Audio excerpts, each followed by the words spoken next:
और मैं हूं पिंकी धनखड़ आपके साथ। पाकिस्तान या फिर बांग्लादेश, दोनों ही पड़ोसी मुल्कों में हिंदुओं पर बेइंतहा अत्याचार हो रहे हैं। विदेश राज्य मंत्री कीर्तिवर्धन ने संसद में एक लिखित जवाब में बताया कि इस साल 8 दिसंबर तक बांग्लादेश में हिंदुओं और दूसरे अल्पसंख्यकों के खिलाफ 2200 हमले हुए, जबकि पाकिस्तान में ऐसे 112 हमले हुए हैं। अब इन आंकड़ों से समझा जा सकता है कि बांग्लादेश नया पाकिस्तान बन गया है, जहां पर हिंदुओं और दूसरे अल्पसंख्यकों पर जमकर अत्याचार हो रहे हैं। आखिरकार पाकिस्तान बांग्लादेश में हिंदुओं के खिलाफ लगातार साजिश क्यों होती रहती है? इसका हमने एक सर्वे किया और सर्वे में जनता की राय हमने जानी। सवाल क्या थे ये आपको बताते हैं, जनता की उस पर क्या राय थी ये फिर हम आपको बताते हैं। क्रूरता में पाकिस्तान से आगे बढ़ चुका है बांग्लादेश। हिंदुओं पर हमले के 2200 मामले सामने आए। इसमें जनता की राय जानी गई, जिसमें बताया गया कि पाकिस्तान बांग्लादेश एक जैसे हैं। 50% लोगों ने इस पर सहमति जताई है और वहीं 50% लोगों का कहना था कि यूनिस ने हालात बांग्लादेश में बिगाड़ दिए हैं। तो ये सर्वे जिसमें लोगों की राय सामने आई है, ये आंकड़ा दिखा रहा है कि दोनों देश एक जैसे हैं और इसमें आधा धड़ जो बटा नजर आया उनका कहना ये था कि यहाँ पर यूनिस सरकार ने हालात बिगाड़ दिए हैं। क्या भारत के पड़ोसी देशों में हिंदू सुरक्षित हैं? ये भी बड़ा सवाल है, जिस पर 23% लोगों ने कहा है कि हाँ, बाकी जगहों पर हिंदू सुरक्षित है। वहीं 87% लोगों ने कहा है कि नहीं, ऐसा नहीं है, हिंदू सुरक्षित नहीं है। हिंदुस्तान के अलावा हिंदू बाहर सुरक्षित नहीं है। लोगों के ये जवाब सामने आए हैं। ये सर्वे किया गया जिसमें आंकड़े निकलकर सामने आए हैं कि क्या भारत के पड़ोसी देशों में किस तरीके से सुरक्षित है और क्या कदम इस पर भारतीय सरकार उठा रही है, ये भी अब देखना होगा। और चलिए, अब हमारे साथ खास मेहमान जुड़ चुके हैं। डॉक्टर मोहित शुक्ला जी हमारे साथ हैं। सर, बहुत बहुत स्वागत है आपका। हिंदू धर्म गुरु से जुड़े हुए हैं आप और सर इंडिया न्यूज़ पर बहुत स्वागत है आपका। लगातार बांग्लादेश में हिंसा बढ़ती जा रही है और ऐसे में ये हिंसा रुकने का नाम नहीं ले रही। अब जो आंकड़े सामने आए हैं वो काफ़ी हैरान कर देने वाले आंकड़े हैं, क्योंकि अगर इन आंकड़ों को देखा जाए तो देखिए जिस तरीके से यहाँ पर सवाल उठ रहे हैं। पाकिस्तान में अगर हिंसा की बात करें तो उतने आंकड़े वहाँ पर भी नहीं थे, लेकिन बांग्लादेश पाकिस्तान से भी आगे निकल चुका है। लोगों की राय हमने जानी है, जो आप के सामने भी हम रख रहे हैं कि यहाँ पर 50% लोगों का ये कहना है कि जो आंकड़े आए हैं वो पाकिस्तान और बांग्लादेश एक जैसे हैं। तो 50% लोगों का कहना है कि मोहम्मद यूनिस ने ऐसे हालात बना दिए हैं। आप किसे जिम्मेदार मानते हैं कि क्या बांग्लादेश पाकिस्तान बन चुका है या फिर मोहम्मद यूनिस है, तब तक ये हालात ऐसे हैं और सिर्फ उन्हीं की वजह से ये हुए हैं, या दोनों देशों की दोस्ती बढ़ती जा रही है वो इसके लिए जिम्मेदार है? जी, मुझसे आपने पूछा। जी सर। देखिए, ऐसा है कि ये बांग्लादेश एहसान फरामोश है, कृतज्ञ है। कृतज्ञ को एहसान फरामोश कहते हैं। संस्कृत शब्द है कृतज्ञ, कि जो एहसान को नहीं मानता। भारत ने इसको स्वतंत्रता दिलाई, आज वहाँ हिंदुओं को रहना मुश्किल कर दिया है। तो इसलिए, और हिंदू जो है ये पहले आर्यन नाम था, जिसको ईरान कहते, वहां तक था। फिर ये भगाया गया, अफगानिस्तान से आया गया, वहां गांधार नाम था इसका। वहां से भागा तो पाकिस्तान में आया, तो पाकिस्तान से फिर ये वहां से जो जहां हमारा तक्षशिला और जो नालंदा 2 विश्वविद्यालय थे, इसे तक्षशिला हमारा वहां पर था और विश्व को ज्ञान देता था। वहां से हिंदू खदेड़ा गया तो कश्मीर आया, कश्मीर से कश्मीरी पंडित हिंदू खदेड़े गए। तो ये हिंदू कब तक भागता रहेगा? आज संभल यूपी में है, वहां से भी देखिए खबरें आ गई कि हिंदू खदेड़ दिया गया। तो आगे ये समुंदर है, बांग्लादेश, हिंदू क्यों भाग रहा है? मैं ये कह रहा हूँ, God help those who help themselves. जो अपनी रक्षा करते, ईश्वर उनकी रक्षा करता है। और एक बहुत बड़े दार्शनिक ने कहा है, भागो मत, डट कर खड़े हो जाओ। कभी आपने मुसलमानों को भागते देखा? वो नहीं भागते। जब हिंदुस्तान, पाकिस्तान, बांग्लादेश जिसको आप कहते हैं, पूर्वी पश्चिमी पाकिस्तान बंटवारा हुआ, तब भी मुस्लिम यहाँ टिके। तो आज देखिए कितनी संख्या उनकी बढ़ गई, सुख शांति से रह रहे भारत में। ऐसे हिंदुओं को भी जो है शस्त्र और शास्त्र में पारंगत होना पड़ेगा, दोनों में पारंगत होना पड़ेगा। तब सनातन धर्म भी पूरे विश्व पे राज करेंगे और हिंदुओं का पूरा वर्चस्व स्थापित होगा। तो मैं 2 पंक्ति अगर आपकी अनुमति हो कहना चाहता हूँ आज। और बांग्लादेश से बहुत डिबेट हुई, आज मैं बांग्लादेशी हिंदुओं को संबोधित करते कह रहा हूँ, भगवान हिंदुओं को पहली लगन लगा दे, सनातन धर्म के खातिर मिटना इन्हें सिखा दे। भगवान हिंदुओं को फिर राम कृष्ण निकले, घर घर गली गली से अर्जुन व कर्ण जैसे योद्धा रणस्थली से, अभीषम कर्णाद जय मणि ऋषिवर पतंजलि से। फिर से कोई दयानंद, फिर से कोई विवेकानंद, जैसे ज्ञानी दिखा दे भगवान हिंदुओं को पहली लगन लगा दे। सनातन धर्म के खाते ठीक है, मिटाने। ठीक है, देखिए, पहले ठीक है पूरे मोहित विश्व जी, पर बिल्कुल मोहित जी, समय के अनुसार हमारे साथ दो खास मेहमान और जुड़ गए हैं, उनका भी हम रुख करेंगे, उसके बाद आएंगे आपके पास और जानेंगे जो आपके अंदर अभी फिलहाल आक्रोश दिख रहा है। पूरे देश भर में यही आक्रोश जो है वो देखा जा रहा है और हिंदू बड़ी हिम्मत जुटाकर बांग्लादेश में इस वक्त इन हालातों का सामना भी कर रहे हैं। विदेशी मामलों के जानकार निपुण आलम बायन भी हमारे साथ हैं। सर, बहुत बहुत स्वागत है आपका इंडिया न्यूज पर। और इसी के साथ मुस्लिम स्कॉलर हाजी नाजिम खान जी भी हमारे साथ हैं। सर, आपका भी बहुत बहुत स्वागत है इंडिया न्यूज पर। निपुण सर, आपसे जानना चाहेंगे, अभी फिलहाल बांग्लादेश में जिस तरीके से आंकड़े सामने आए वाकई में हैरान कर देने वाले हैं। शेख हसीना के कार्यकाल के समय पर बांग्लादेश में 302 मामले दर्ज किए गए थे जब हिंदुओं पर अत्याचार हुआ था, लेकिन अब ये आंकड़ा जो है वो 2200 तक पहुंच चुका है और इससे भी ज्यादा ये आंकड़ा जो है वो होता नजर आ रहा है जिस तरीके से लगातार हिंसा वहां पर जारी है। ऐसे में अगर बात की जाए तो पाकिस्तान में भी ये हिंसा के मामले बढ़े हैं, क्योंकि 2022 में सिर्फ 47 हिंदुओं पर अत्याचार के मामले देखे गए थे। 2023 में उसके बाद 241 मामले दर्ज किए गए, उसके बाद 112 मामले भी दर्ज किए गए। सोचिए, 2022 में 47 मामले थे, उसके बाद 241 मामले 2023 में दर्ज किए गए। मामले वहां पर भी लगातार बढ़ते जा रहे हैं पिछले 2 साल से पाकिस्तान में। और बांग्लादेश में तो अभी महज 1-2 महीने के अंदर ही इस तरीके से हालात देखे गए कि 2200 आंकड़ा जो है वो दर्ज किया गया है। जिम्मेदार कौन? सिर्फ मोहम्मद यूनिस, या फिर पाकिस्तान में भी पहले से जो आंकड़े बढ़ रहे थे, पाकिस्तान और बांग्लादेश की मिली जुली ये रणनीति?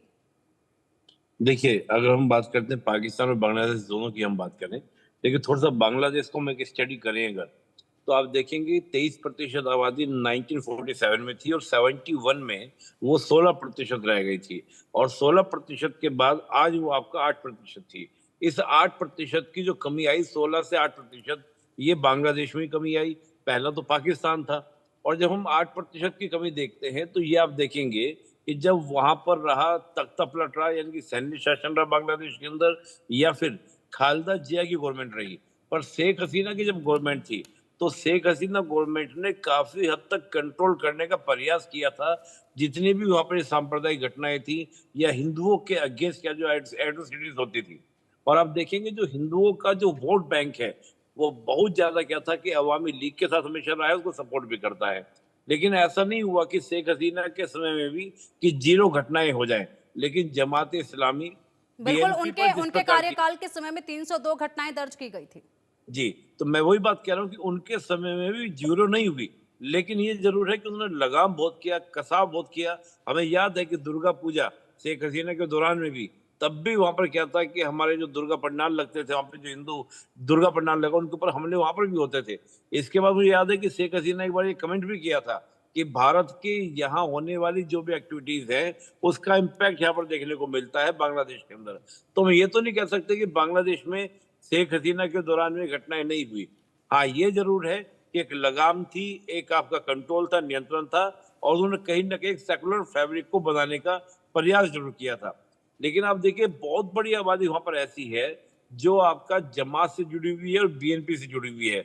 वो तो एकदम बिल्कुल बर्दाश्त नहीं करते कि हमको एकदम हिंदुओं को, माइनॉरिटी को खत्म कर देना है। और ये वही देश बन जा रहा है जैसा आज आपका पाकिस्तान है। पाकिस्तान में आजादी के समय हिंदुओं की क्या पॉपुलेशन थी, आज वो घटकर कितनी रह गई है, ये जग जाहिर। और किस प्रकार से वहां पे घटना है, बहुत सारी बातें आप देखेंगे। ईस्ट निंदा जैसा कानून पाकिस्तान के अंदर बनाया हुआ है, जिसमें क्या है कि किसी भी तरह से कोई अगर कमेंट भी हो जाए, कोई बात भी हो जाए, छोटे छोटे बच्चों को, 6-6 साल की लड़की का मामला आया कि उसके मुंह से कोई बात निकल गई, उस तक को सजा देने का प्रावधान किया गया।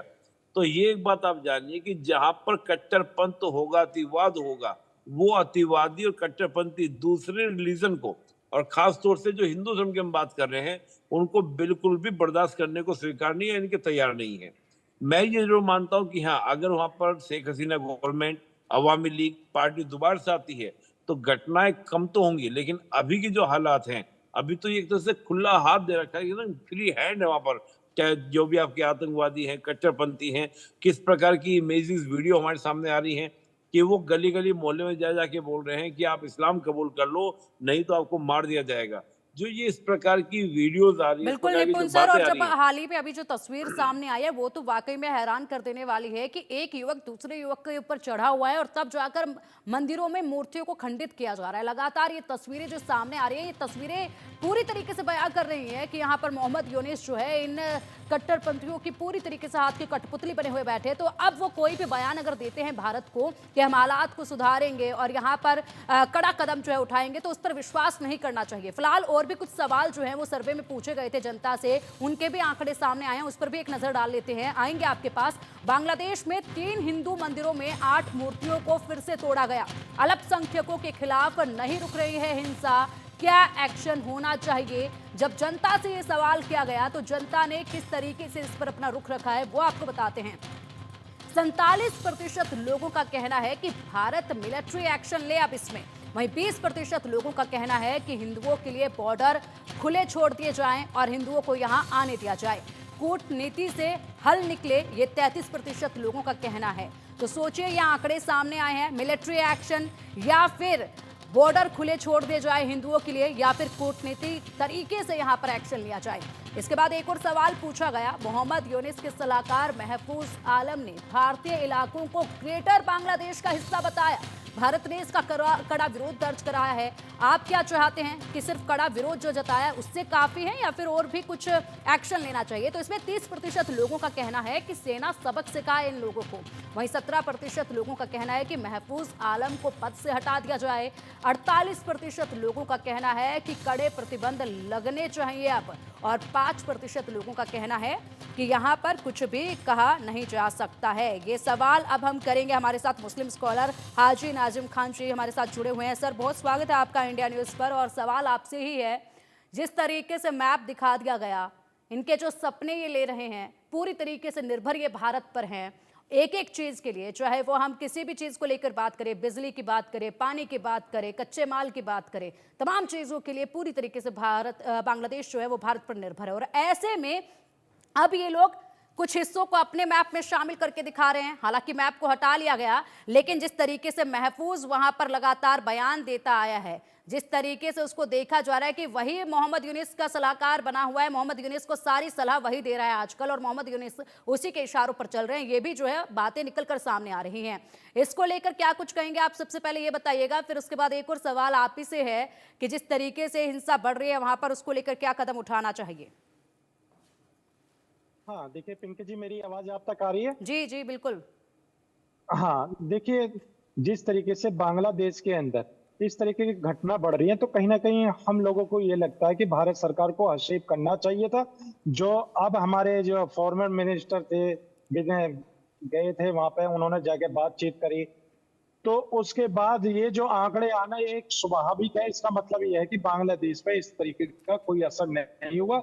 जो हमारे विदेश सचिव गए थे, उन्होंने ये भी कहा, इस तरह की वार्तालाप करी थी, ये बड़ी सोचने वाली बात थी। और देखिए एक चीज और मैं बड़ी जिम्मेदारी के साथ कहना चाहता हूँ कि जिस तरीके से बांग्लादेश के अंदर अल्पसंख्यक सुरक्षित नहीं है, तो बांग्लादेश सरकार से हम लोग ये कहना चाहते हैं कि जितना आप मुस्लिम समुदाय को अपने सुरक्षा देते हैं, मुस्लिम समुदाय के सर, साथ आप किस सरकार से कहना कर... चाह रहे हैं? उस सरकार से जो खुद कट्टरपंथियों के हाथों की कठपुतली बनी हुई है? क्योंकि इससे पहले भी मोहम्मद यूनिस ने यही विदेश सचिव से कहा था कि हालात बहुत जल्द सामान्य हो जाएंगे, लेकिन उसके बाद तो यहाँ पर आंकड़े 2200 दर्ज किए गए हैं, जो कि पाकिस्तान को भी पीछे खदेड़ दिया है, जिस तरीके से जहन्नुम हिंदुओं के लिए बांग्लादेश को बना दिया है। हाँ, आप सुन तो लीजिए। देखिए मैं बांग्लादेश सरकार से भी ये कहना चाहता हूँ कि देखिए आप यहाँ मुसलमानों को भी सुरक्षा दीजिए, और जो हमारे हिंदू भाई हैं जो अल्पसंख्यक हैं उनको भी आप सुरक्षा दीजिए, बिना भेदभाव के दोनों को एक साथ रखिए। और देखिए चाहे बांग्लादेश हो, अफगानिस्तान हो, पाकिस्तान हो या भारत हो, देखिए अल्पसंख्यक तो हमेशा असुरक्षित ही रहता है, क्योंकि अल्पसंख्यक के ऊपर तो हमेशा कुछ ना कुछ ऐसा होता रहता है जिससे अल्पसंख्यक पीड़ित रहता है, चाहे वो किसी भी देश का हो। और दूसरी बात एक और है पिंकी जी, मैं ये कहना चाहता हूँ, देखिए आज हमारे भारत के पास सुनहरी मौका है कि अखंड भारत के अंदर पाकिस्तान, बांग्लादेश, अफगानिस्तान इन उन तीनों को मिला लिया जाए ताकि हमारा देश और मजबूत हो जाए, अखंड भारत बन जाए, हमारे हिंदू भाइयों को सुरक्षा मिल सके। सर, लेकिन भारत आखिर तो हमारे मजबूत होता जा रहा है, लेकिन फिलहाल अगर बात करी जाए बांग्लादेश में जो हिंदुओं पर हिंसा हो रही है उसको लेकर क्या एक्शन लिया जाना चाहिए? यहाँ पर तो मैप दिखाकर पूरी तरीके से अपने सपने ये लोग बता रहे हैं कि क्या सपने ले रहे हैं, 3 हिस्सों को अपना बता रहे हैं ये, जबकि इनके पास सारी तरह की चीजें जो है पूरी तरीके से भारत से जाती हैं। तो आप ये बताइए क्या एक्शन भारत को लेना चाहिए, क्योंकि बातचीत से हल निकलता जो है वो नजर नहीं आ रहा है। जिस तरीके से यूनिस यहाँ पर कदम उठा रहे हैं, क्या कदम उठाया भी क्या जा रहा है? यहाँ पर तो कोई एक्शन भी अभी तक उन्होंने नहीं लिया है। तो क्या भारत सरकार को करना चाहिए? सिर्फ बातचीत नहीं, इसके अलावा क्या एक्शन लेना चाहिए, इसके ऊपर बताइए। हाँ, देखिए, जिस तरीके से बांग्लादेश के अंदर घटना घट रही है, उसका सीना जो चौड़ा हुआ है, तो हमें ये देखना पड़ेगा कि उसके ऊपर किसका संरक्षण है। और देखिए, हम हमारे देश को इतना मजबूत होने के बाद भी नेपाल भी आंखें दिखा देता है। आखिर क्या वजह रहती है कि नेपाल भी आंखें दिखा रहा है, बांग्लादेश भी दिखाता है? तो कहीं ना कहीं हम लोगों को ये लगता है कि भारत को ये कमजोर समझ है, जबकि भारत सबसे मजबूत है। भारत का एक एक आदमी इतना मजबूत है कि इनके देशों में जाकर इतना हिम्मत रखता है कि जाके वहां पर बिना आर्मी के इन देशों को फतेह कर सकता है। इतना भारत का इंसान मजबूत है, भारत का। और एक चीज और है कि जिस तरीके से बार बार बांग्लादेश की घटना का शिकार आ रहा है, तो मैं तो देखिए अपने मुल्क के वजीर आजम से यही कहना चाहूंगा कि आप सुनहरी मौका है बांग्लादेश को अखंड भारत में शामिल करने का। और देखिए, कुछ वीडियो फुटेज भी आती है पिंकी जी, हम लोग तो अपने हिंदू भाइयों की बातें कर रहे हैं, कहते हैं कि बांग्लादेश से हिंदू भाई पीड़ित है, भारत आ जाए। लेकिन जब वो वीडियो में हम देखते हैं तो बांग्लादेश के हो या पाकिस्तान के हो या कहीं के भी हो, तो वो सीधा ये कहते हैं कि हमें जरूरत नहीं है भारत में आने की, हम अपने यहीं पे रह के अपना हक हासिल करेंगे। तो देखिए, मैं अपने उन भाइयों को सलाम करता हूँ, क्योंकि देखिए जिस देश में रह के वो अपना ये कहते हैं कि यही हमारा मुल्क है और इससे मुल्क के लिए वो अपने हक की बात करते हैं, तो बहुत ही सराहनीय बात है। हमारे भारत के दरवाजे तो हमेशा खुले हैं पीड़ित भाइयों के लिए, लेकिन जब वो हमारे भारत के अंदर आना ही नहीं चाहते, वो चाहते कि बांग्लादेश में रह के वो बांग्लादेश की सरकार से टक्कर लेकर बांग्लादेश में अपनी मौजूदगी दर्ज कराएं। बिल्कुल, तो हौसले वहां पर बड़ा ही उनके काफी सराहनीय काम बुलंद है। हैं और ऐसे में डटकर सामना इन हालातों का कर रहे हैं। लेकिन जिस तरीके से ये जिहादी एक कट्टरपंथी वहां पर लगातार इनको हिंसा का शिकार बना रहे हैं, उन पर एक्शन लेना बहुत जरूरी है। डॉक्टर मोहित, आपके पास आना चाहेंगे और यहाँ पर जो 2 सवाल पूछे गए जनता से, उस सवालों पर जिस तरीके से प्रतिक्रियाएं यहाँ पर सामने आई, अगर पहली प्रतिक्रिया की बात करें तो 47% लोग चाहते हैं कि अब मिलिट्री एक्शन होना चाहिए, वहीं हिंदुओं के लिए जो बॉर्डर हैं वो खोल दिए जाने चाहिए। आपकी क्या कुछ राय है इसको लेकर, किस तरीके से यहाँ पर अब एक्शन भारत को लेना चाहिए? और इसी के साथ साथ महफूज आलम जिस तरीके से मैप दिखा रहे थे, हालांकि उन्होंने मैप को बाद में जरूर डिलीट कर दिया था, उसकी भी कड़ी निंदा जो है वो की गई है, कड़ी प्रतिक्रिया जो है यहाँ पर देखी गई है भारत की तरफ से भी, उस पर भी बताइएगा। हाँ, देखिए, अभी हाजिम नाजिम जी जो कह रहे थे कि वहाँ के हिंदू जो हैं वहीं रहना चाहते हैं, तो मैं इस बात को मानते हुए एक बात कहना चाहता हूँ कि भारत सरकार से तो मैं कई बार आपके चैनल के माध्यम से डिबेट में अपील कर चुका हूँ कि बांग्लादेश के हिंदुओं की रक्षा की जानी चाहिए। उसके बाद वहाँ सचिव विदेश सचिव गए, उन्होंने समझाया। मगर एक कहावत है कि लातों के भूत बातों से नहीं मानते, ये हमारे यहाँ कहावत है। तो जो दुष्ट होता है उसको जो है दंड जब तक नहीं दिया जाए नहीं समझेगा। और मैं वहाँ के हिंदुओं का उत्साहवर्धन करते एक बात और कह देता मैं चाहता हूँ कि देखिए कि जब ब्रिटिश गवर्नमेंट का शासन था भारत पे, तो भगत सिंह यहाँ से भागे नहीं, चंद्रशेखर आजाद भागे नहीं, सुभाष चंद्र बोस भागे नहीं, उन्होंने डट कर मुकाबला किया और ब्रिटिश शासन को उखाड़ के फेंक दिया। तो ये मोहम्मद यूनुस जैसी जो कट्टरपंथियों की सरकार है, ये कठपुतली जो बने हुए मोहम्मद यूनुस, इनकी सरकार को उखाड़ के वहां के हिंदुओं को फेंक देना चाहिए। भगत सिंह की तरह लड़ाई लड़ना चाहिए और चंद्रशेखर आजाद की तरह लड़ाई लड़ना चाहिए और वहीं पर रहकर और वहीं के ऐसे कट्टरपंथी उखाड़ के फेंक दे। एकता में बड़ी शक्ति होती है, एकजुट हो जाए सारे हिंदू तो ये सारे गीदड़ भाग जाएंगे। शेर जब दहाड़ लगाता है तो ये गीदड़ भाग खड़े होते हैं। और भारत सरकार को तो मैं बार बार कहता हूँ कि वहां पर कट्टरपंथी सख्त एक्शन लेना चाहिए, और नहीं तो भारत पे जैसे छोटे छोटे देश आंख दिखा रहे हैं, ये हिम्मत इसीलिए बढ़ गई क्योंकि भारत सख्त कदम नहीं उठा रहा। आज समय आ गया है कि भारत सरकार को यहाँ की आर्मी को स्वतंत्र छूट दे देना चाहिए। हमारी आर्मी खुद इतनी सशक्त है कि वो बांग्लादेशी कट्टरपंथियों को कुछ घंटे में जो है सबक सिखा देगी। बिल्कुल मोहित जी, सिर्फ एक एक्शन और एक एक्शन में ही बांग्लादेश को अपनी सारी ताकत का जो है अंदाजा हो जाएगा कि बांग्लादेश कितना खाली है। जिस तरीके से वो शोर ज्यादा कर रहा है, ऐसे में उसके पास दम नहीं है। यहाँ पर अगर व्यापार को लेकर ही विचार करना शुरू कर दिया जाएगा, उसी वक्त से वहाँ के हालात जो हैं वो बद से बदतर हो जाएंगे। क्योंकि अगर बात की जाए तो वहाँ पर भुखमरी पहले से ही है, बेरोजगारी पहले से ही चरम पर है, और ऐसे में जनता खासी नाराज है। उसके बावजूद भी बांग्लादेश को ये समझ नहीं आ रहा है जिस पाकिस्तान का साथ वो ले रहा है। निपुण सर, आप क्या कुछ कहेंगे इस पर? अगर हम बांग्लादेश की बात करते हैं, बांग्लादेश में जिस प्रकार का जो घटनाक्रम हो रहा है, अगर हम मिलिट्री एक्शन की बात करते हैं, देखिए जो वर्तमान सरकार है वो चाह भी रही है कि इंडिया कोई बहुत बड़ा क्या ले, हमारे पर एक्शन ले, ताकि जो वहां पर एक सेकुलर फैब्रिक वाले लोग हैं उनको भी हम अपने आप से जोड़ें। और देखिए बात समझिए, हम लोग मानते हैं कि डिप्लोमेटिक भारत सरकार ने हर तरह की प्रतिक्रिया दी। अभी महफूज आलम का जैसा आपने कहा, जैसी उनकी चौतरफा प्रतिक्रिया हुई, यानी कि विरोध हुआ, तत्काल उसने अपनी जो पोस्ट उसको डिलीट किया। मतलब मानचित्र में कुछ भी दिखाना प्रयास शुरू कर देंगे कि हम ग्रेटर बांग्लादेश बनाएंगे। ये सब जो एक स्ट्रेटजी है, ये सब इतनी ज्यादा बढ़ाई जा रही है ताकि संबंध इस कदर खराब हो जाए बांग्लादेश के साथ में कि जो नई गवर्नमेंट वहां पर आए बाद में चुनाव के बाद, वो इतनी ज्यादा परेशान हो जिसका वो संबंध बनाने के लिए कि वो दोबारा से पटरी पर न चला पाए। और आप देखिए मोहम्मद निपुण यूनुस सर, ने यहाँ पे खुद एक सवाल ये भी है कि देखिए जिस तरीके से यहाँ पर बात अक्सर की जाती है कि मोहम्मद यूनुस जिसको इतने बड़े पुरस्कार से नवाजा गया है, वो क्यों नहीं इस तरीके के हिंसा पर कदम उठा रहे हैं? क्या इसको इस दिशा में भी देखा जाए, क्योंकि मोहम्मद यूनुस दिखाना चाहते हैं पूरी दुनिया में कि अभी फिलहाल जो बांग्लादेश के हालात हैं वो चुनाव कराने के लायक नहीं है। क्या इसलिए वो शांत बैठे हुए हैं, इसलिए कदम नहीं उठा रहे हैं, या फिर कट्टरपंथियों के कहने पर ही वो शांत बैठे हुए हैं? नहीं, देखिए बड़ा इंटरेस्टिंग आपने प्रश्न किया, बहुत अच्छा प्रश्न आपका है। इसको समझिए, जब मोहम्मद यूनुस सत्ता में आने के बाद अमेरिका जाते हैं, और अमेरिका में जाने के बाद कौन कौन लोग उनके साथ जाते हैं, जिसको वो इंट्रोड्यूस कराते हैं बिल क्लिंटन को भी। आप समझिए, ये पूरा का पूरा जो गेम है मोहम्मद यूनुस की कहीं ना कहीं इंटरनल डिजायर थी कि मैं प्रधानमंत्री बनूं, वो बन गए। अब उनको क्या है कि पपेट की तरह अमेरिका हो, चीन हो, या यहाँ के कट्टरपंथी हो, या पाकिस्तान की आईएसआई यूज कर रही हो। अभी देखिए जो मोहम्मद यूनुस G8 की मीटिंग थी, गए थे मिस्र में, और इजिप्ट में मिले किससे? आपका शहबाज शरीफ से। शहबाज शरीफ से रिक्वेस्ट कर रहे हैं कि हमारे साथ संबंध अच्छे करो और प्लीज 71 की गलतियां मान लो। लेकिन शहबाज शरीफ ने कोई प्रतिक्रिया नहीं दी। इसका मतलब ये था कि उन्होंने भड़का के करा तो दिया वहां पर जो कुछ कराना था, ये पूरा कूप जो कराया, इस प्रकार से टीम चेंज कराया, लेकिन पाकिस्तान अपनी ही हठधर्मिता पर झुका हुआ है। तो मुझे लगता है कि मोहम्मद यूनुस इस समय चारों से ऑलरेडी गिरे हुए हैं।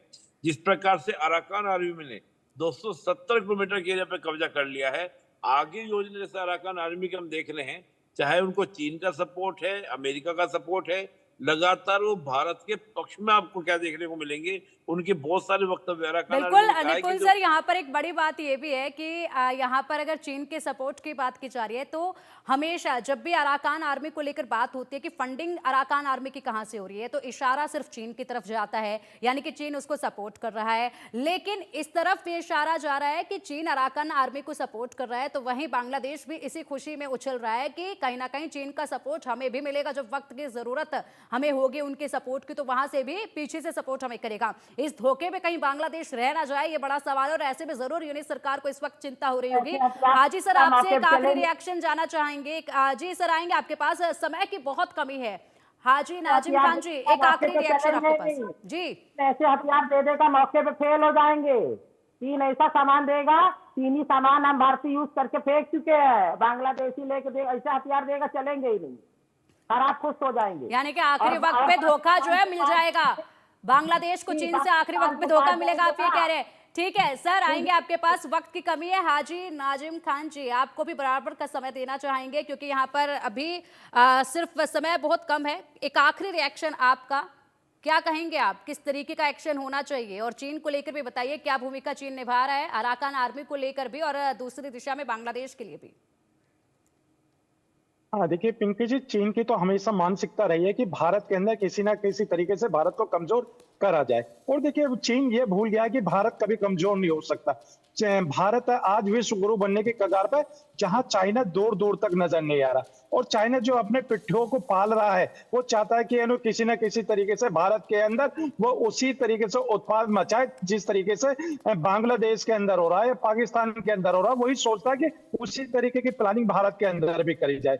और देखिए मैं बड़ी जिम्मेदारी के साथ ये कहता हूं कि चाइना हो, बांग्लादेश हो, पाकिस्तान हो या अफगानिस्तान हो, उनकी नजर अगर हमारे भारत पे पड़ी तो सबसे पहले हम भारत के मुसलमान उनकी इन नापाक नजर को बिल्कुल नस्ते नाबूद कर देंगे। क्योंकि ये मुल्क हमारा बड़ा खूबसूरत है। इस मुल्क की सौहार्द बनाने के लिए भारत का मुसलमान हंसते हंसते अपनी ठीक है। जान दे देगा, शहीद हो जाएगा देश के लिए, लेकिन अपने भारत के ठीक है। ऊपर कभी भी आंच नहीं आने देगा। ठीक है नाजिम जी, बहुत बहुत शुक्रिया आपका। समय की बहुत कमी है और इसी के साथ इस चर्चा को यहीं पर विराम दिया जा रहा है। नाजिम जी बहुत शुक्रिया आपका, निपुण जी आपका भी बहुत शुक्रिया हमारे साथ जुड़ने के लिए, और मोहित जी आपका भी बहुत बहुत शुक्रिया इंडिया न्यूज़ के साथ जुड़ने के लिए, इस चर्चा में महत्वपूर्ण अपनी जानकारी साझा करने के लिए जनता के साथ। तो आज के हमारे इस खास पेशकश आंकड़े हमारे, फैसला आपका में इतना ही। लगातार खबरों का सिलसिला जारी रहेगा, आप बने रहिएगा हमारे साथ।